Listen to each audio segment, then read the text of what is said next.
करेंगे। बोले वृंदावन बिहारी लाल की जय। राधे राधे गोविंद गोविंद राधे जय राधे राधे गोविंद गोविंद राधे राधे राधे गोविंद गोविंद राधे राधे राधे गोविंद गोविंद राधे राधे राधे गोविंद गोविंद राधे राधे राधे गोविंद गोविंद राधे राधे राधे गोविंद राधे गोविंद राधे गोपाल राधे गोविंद राधे गोपाल राधे गोविंद राधे गोपाल राधे गोविंद राधे राधे गोपाल राधे राधे गोविंद गोविंद राधे राधे राधे गोविंद गोविंद राधे। सभी गाइयों की ताली बजा के भगवान के नाम को सब लोग बनाएंगे। प्रभु से प्रार्थना करिए, हे प्रभु आप भी हमारे जीवन में आ जाएं और ब्रजवासियों की तरह हमारी भी प्राण रक्षा करें। ताली बजाते हुए जय प्रभु।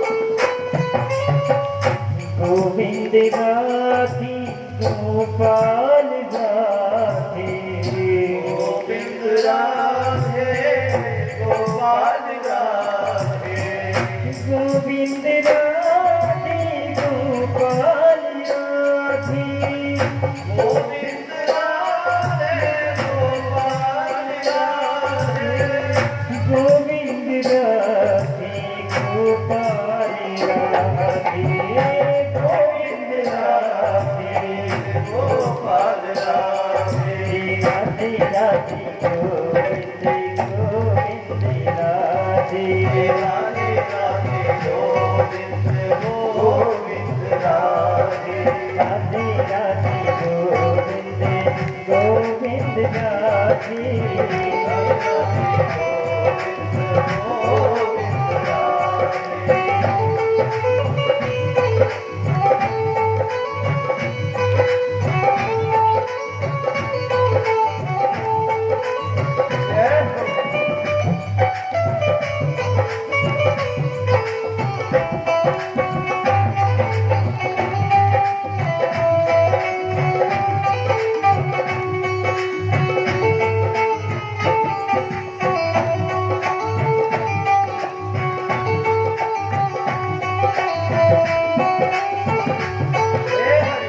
मानुष हो तो वही रंधान बसो ब्रज गोकुल गाँव जीवन जो बस हो तो कहा बस निरो चलो नित नंद के धेनु बचार आहन हो तो वही गिरी को जो हरियो करि छात्र पुरंदरी कारण जो खग हो तो बसीरो करो मिले कामिनी फूल जिंदगी कामिनी फूल कामिनी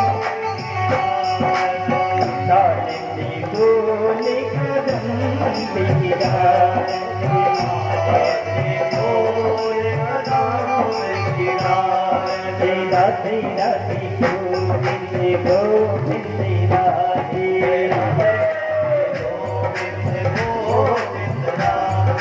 गोविंद राधे गोपाल राधे गोविंद राधे गोपाल राधे गोविंद राधे गोपाल राधे गोविंद राधे गोपाल राधे गोविंद राधे गोपाल राधे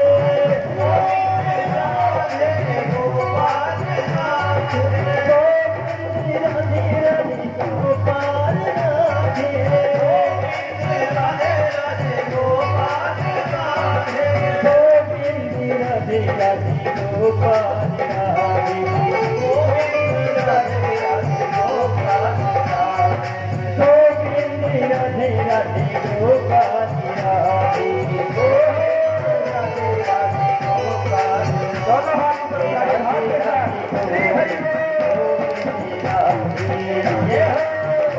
राधे गोविंद राधे राधे राधे गोविंद गोविंद राधे गोविंद राधे गोपाल राधे गोविंद राधे गोपाल राधे गोविंद राधे गोपाल राधे गोविंद राधे गोपाल राधे गोविंद राधे गोपाल राधे राधे गोपाल राधे गोविंद राधे गोपाल राधे गोपाल राधे गोविंद राधे गोपाल राधे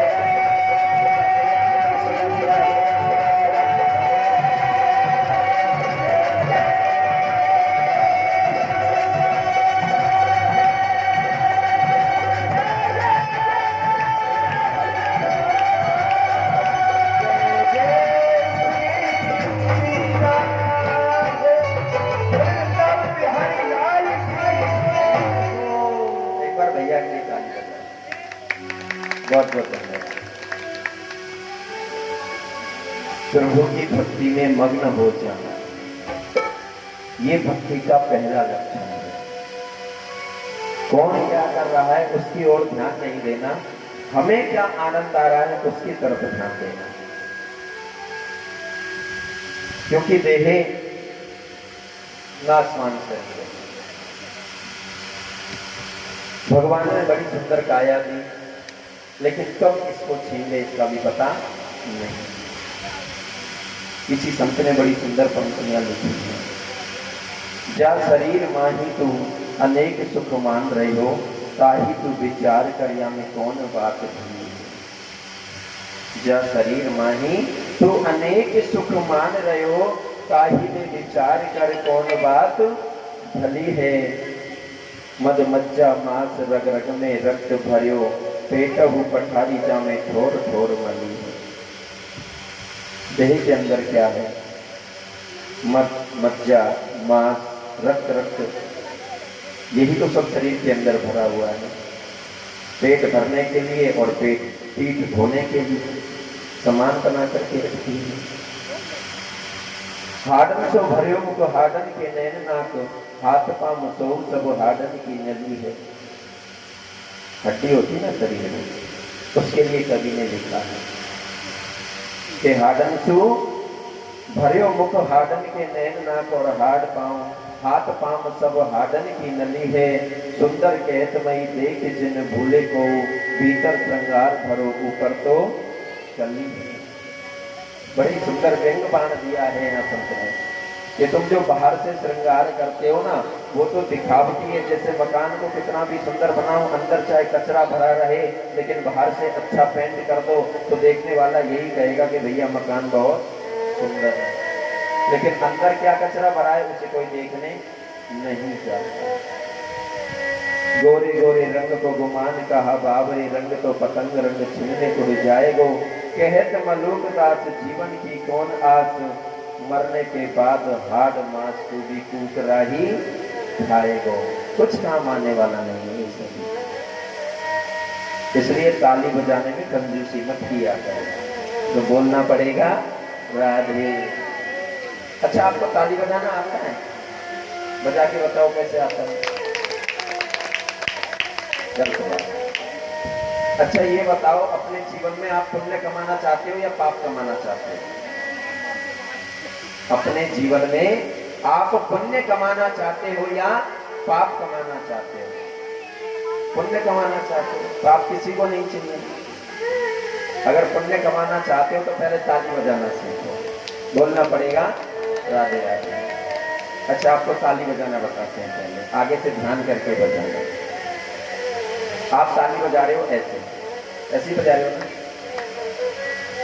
ताली ऐसे नहीं बजानी चाहिए, तो कैसे बजानी चाहिए? ऐसे, ऐसे ही नहीं बजानी चाहिए। क्यों? क्योंकि ताली का भी बड़ा महत्व बताया गया है। ये हमारा जो दायां राइट हैंड है ना, ये पुण्य का हाथ है। कभी भी कोई शुभ काम करो, कोई दान पुण्य करो, तो हमेशा दाएं हाथ से ही किया जाता है। हमारा ये जो बायां हाथ है ना, लेफ्ट हैंड, ये हमेशा पाप कर्म है। गंदे कर्म जो भी किए जाते हैं वो हमेशा उल्टे हाथ से किए जाते हैं। तो ये हुआ पुण्य का और ये हुआ पाप का। अगर आप ताली ऐसे बजाओगे तो जिंदगी में पाप और पुण्य बराबर लड़ते रहेंगे, कोई सा भी बढ़ने वाला नहीं, कोई सा भी घटने वाला नहीं। अब बताओ, पाप और पुण्य की तो लड़ाई होती रहेगी। ऐसे ऐसे करोगे, कोई पाप भी चल रहा है, पुण्य भी चल रहा है, फिर भी बात बराबर रह गई। और ऐसे ताली बजती भी नहीं। कहा भी गया है कि एक हाथ से ताली कभी नहीं बजती। तो एक हाथ से ताली बजेगी नहीं तो कैसे बजाओ? फिर ऐसे। अब ऐसे बजाओगे तो ये पुण्य और ये पाप। अब पुण्य तो एक जगह पर रुक गया और पाप इसको पीट रहा है, यानी कि जीवन में पुण्य कम होने वाला है और पाप ज्यादा होने वाला है। तो इसलिए ताली ऐसे भी नहीं बजानी, ताली बजानी है ऐसे। इस धर्म से हमेशा इस पाप को पीटना है, ताकि जीवन में पाप कम हो जाए और पुण्य ज्यादा बढ़ जाए। तो बोलना पड़ेगा राधे। अब ध्यान रखना ताली कैसे बजानी है। आज मेरे कन्हैया ने गिरिराज धरण को, गिरिराज महाराज को धारण किया। अपने नख पे बलराम जी शेष अवतार, चारों तरफ अपना शेष अवतार धारण करके आज ब्रजवासियों की रक्षा करते हैं। इंद्र ने मेघों को आदेश दिया था, घोर घोर काले बादल बरसे हैं, लेकिन आज उस ब्रज में जहाँ 7 दिन 7 रात्रि तक घोर काले बादल बरसे हो, वहां तो चारों तरफ जलमग्न हो जाएगा सब कुछ, लेकिन ब्रज में जल की एक बूंद भी नहीं। आज 4 दिन 4 रात्रि हो गए, कन्हैया अपने दाएं हाथ की कनिष्ठा उंगली को उस पर्वत से लगा करके खड़े हैं। ग्वाल वाल ने कही, लाला 4 दिन 4 रात्रि है गए, भैया तू थक गए होगो, देख तू अभी बहुत छोटो है, तेरा हाथ दर्द करने लग गया होगा, तू थोड़ी देर विश्राम कर ले, तब तक गिरिराज महाराज को हम धारण करके रखेंगे। कन्हैया ने कही, ब्रजवासियों तुम पे मेरे गिरिराज महाराज को वजन नहीं झेलेगा। अच्छो, तो मतलब पैनी गिरिराज महाराज धारण कर रखे? हाँ गिरिराज महाराज मैंने धारण कर रखे। लाला ने खटा तो अपनी उंगरिया को, सभी ब्रजवासी ने अपने अपने लाठी डंडा लगा दिए गिरिराज महाराज रोकवे को, और कन्हैया से कही कि तूने अपने हाथ को हटा के दिखा, देखे तो ते नहीं रोक रखोगा गिरिराज महाराज। कन्हैया ने थोड़ी सी निगली ऊंचे को करी, और जैसे ही थोड़ी उंगली नीचे करी, आज ब्रजवासी की लाठी धड़ाम धड़ाम धड़ाम टूटने लगी। सब चिल्लाने लगे, लाला रोक रोक रोक रोक गिरिराज महाराज को रोग। कन्हैया ने वहीं की वहीं वापस उंगली लगा दी। आज गिरिराज महाराज को फिर से धारण कर लिया। सभी ब्रजवासियों ने कन्हैया की जय जयकार करी। बोले गिरिराज धरण की जय। राजा परीक्षित जिज्ञासा करते हैं, प्रभु बात समझ में नहीं आती, 7 दिन 7 रात्रि जल बरसा है, लेकिन ब्रज में एक जल की बूंद नहीं, पूरा जल कहाँ गया? सुखदेव स्वामी राजा परीक्षित को बताते हैं, राजन इस कथा के लिए आपको थोड़ा सा पीछे की ओर चलना पड़ेगा, राम अवतार की ओर। राम अवतार में एक घटना घटी। माता जानकी की एक दिन इच्छा हुई कि मैं किसी संत को स्वयं रसोई बनाकर अपने हाथों से भोजन बनाकर भोजन कराऊं। माता जानकी की इच्छा हुई, प्रभु राम से जाकर के कहा, जाओ किसी सच्चे ब्राह्मण को निमंत्रण देकर के आओ, मैं स्वयं अपने हाथों से रसोई बनाकर किसी ब्राह्मण को भोजन कराना चाहती हूँ। और महाराज किसी अच्छे से ब्राह्मण को निमंत्रण देना, आजकल के ब्राह्मण आते ना चाट पकौड़ी तो खा लेते हैं, खीर नहीं खाते। ब्राह्मण कोई अच्छा होना चाहिए। प्रभु राम ने अगस्त मुनि को निमंत्रण दे दिया। अगस्त मुनि को निमंत्रण दिया। माता जानकी रसोई बनाती हैं अपने हाथों से और परोसती हैं। आज अगस्त मुनि के लिए सुंदर भोजन का थाल लगा करके रख देती हैं। नाना प्रकार के व्यंजन बनाई माता ने, बड़ी मेहनत करी। अगस्त मुनि ने जैसे ही थाली को सामने देखा तो माता जानकी से बोले, माता इतने से भोजन से मेरा गुजारा होने वाला नहीं है, मुझे तो बहुत भोजन चाहिए। मैया जानकी ने कहा, चिंता मत करो ब्राह्मण देवता, मेरे घर में किसी बात की कमी नहीं है, आप खाना तो प्रारंभ करो, आप जितना चाहोगे मैं आपको उतना ही खिला दूंगी। अगस्त मुनि ने जो थाली में आया था सारा एक जगह इकट्ठा किया और 2 ही गस्तों में थाली साफ। मैया जानकी ने देखा ब्राह्मण तो कोई भूखा है। अब तो मैया जानकी ने जो भी कुछ बनाया फटाफट लाती, ब्राह्मण को परोसती। मैया बना करके गर्म पूड़ी लाती नहीं कि उससे पहले ब्राह्मण की थाली खाली हो जाती। मैया जानकी परेशान होने लग गई। मैया जानकी परेशान होने लगी। आज प्रभु की कृपा से उसी समय पे गणेश जी महाराज प्रभु राम से भेंट करने के लिए आए। अपने साथ में अपनी धर्म पत्नी रिद्धि और सिद्धि को लाए। रिद्धि सिद्धि साथ में पधारी, प्रभु राम से भेंट करी। गणेश जी महाराज ने कहा, माता जानकी कहाँ है? प्रभु राम ने कहा, पाकशाला में रसोई में लगी हैं, ब्राह्मण को भोजन करा रही हैं। आज उनसे मिलने के लिए गणेश जी महाराज और रिद्धि सिद्धि पहुंच जाते हैं। रिद्धि सिद्धि गणेश जी महाराज जाकर जब देखते हैं तो माता जानकी पसीनाओं में नहाई हुई है। शरीर से इतना पसीना बह रहा है, पूरी तरह थक गई, लेकिन आज ब्राह्मण का भोजन पूरा नहीं हो रहा है। माता जानकी की हालत देख करके आज रिद्धि सिद्धि भी उनका सहयोग करने लगी और गणेश जी महाराज स्वयं आज रसोईया बनकर पूड़ियां तलने लगे। रिद्धि सिद्धि पूड़ी तलती हैं, गणेश पूड़ी बेलती हैं, गणेश जी महाराज पूड़ियों को तलते हैं और माता जानकी अगस्त मुनि को परोसने का काम करती है। भंडार के भंडार खिला दिए अगस्त मुनि ने, लेकिन डकार नहीं आई, पेट नहीं भरा। माता जानकी एक गिलास जल लेकर के आई, महाराज जब आधा भोजन हो जाएगा तो कम से कम थोड़ा बहुत जल पी लेना चाहिए। माता क्षमा करना, जब मेरा आधा भोजन हो जाएगा तो मैं जल पी लूंगा, अभी मेरा आधा भोजन